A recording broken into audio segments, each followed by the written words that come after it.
చిటపట చినుకులు పడుతూ ఉంటే అని చక్కగా పాటలు పాడుకుంటూ ఉండొచ్చు. ఇలా మంచి మంచి వర్షం పడుతున్నప్పుడు. కానీ మాకు ఆ రోజు వడగళ్ళ వాన పడిందనమాట. ఇంకా వడగళ్ళ వాన చూస్తూ మంచి మంచి ఉల్లిపాయ పకోడీ అండ్ కాఫీ తాగుదామని చెప్పి డిసైడ్ అయ్యాము. కానీ నాకు నూనెలో వేపి చేయాలని అనిపించలేదు. అందుకని ఎయిర్ ఫ్రైయర్‌లో చేశాననమాట.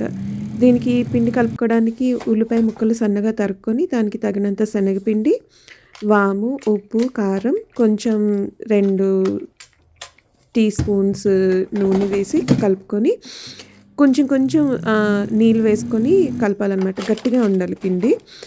అదయిన తర్వాత ఎయిర్ ఫ్రైయర్‌లోని ఒక చిన్న బేకింగ్ షీట్ వేసి చిన్న చిన్న ముద్దలుగా దాని మీద వేసుకున్నాను అనమాట. వేసుకున్న తర్వాత ఫస్ట్ టైమ్ ఒక 6 మినిట్స్ 170 డిగ్రీస్ టెంపరేచర్‌లో పెట్టి చేశాను. అదయిన తర్వాత బయటకి ఓపెన్ చేసి దానికి మళ్ళీ ఆయిల్ ఆల్మోస్ట్ ఒక హాఫ్ స్పూన్ అలాగా స్ప్రే చేశాననమాట అంతటి మీద. అదయిన తర్వాత మళ్ళీ తీసేసి దాన్ని ఫ్లిప్ చేసి ఒక 3, 4 మినిట్స్‌కి పెట్టాను. కొంచెం టెంపరేచర్ తగ్గించి.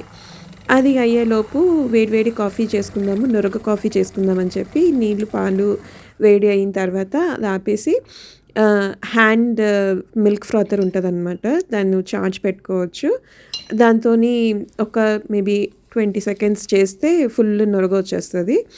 చక్కగా ఒక మంచి కాఫీ కప్‌లోని కాఫీ పౌడర్ ఏసుకున్నాను. నేనెప్పుడు డీకాఫ్ కాఫీ తాగుతాను. సో, డీకాఫ్ కాఫీ పౌడర్ అండ్ నురగ చేసిన పాలు వేసేసుకొని మంచిగా కలిపేసుకున్నాము. ఈలోపు మనకి ఎయిర్ ఫ్రైయర్‌లో మంచి మంచి ఉల్లిపాయ పకోడీ కూడా రెడీ అయిపోయింది. కరకరలాడే సౌండ్ కూడా మీకు వినిపిస్తుంది చూడండి.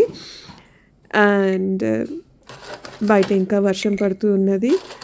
వేడి వేడి క్రిస్పీ క్రిస్పీ ఉల్లిపాయ పకోడీ అండ్ నురగ కాఫీ. అండ్ స్పెషల్ థింగ్ ఏంటంటే ఇది నూనెలో అస్సలు వేపలేదు. మహా అయితే పిండి కలిపినప్పుడు అండ్ మధ్యలో స్ప్రే చేసినప్పుడు ఒక 2 చెంచాలు నూనె యూజ్ చేసుంటానంతే.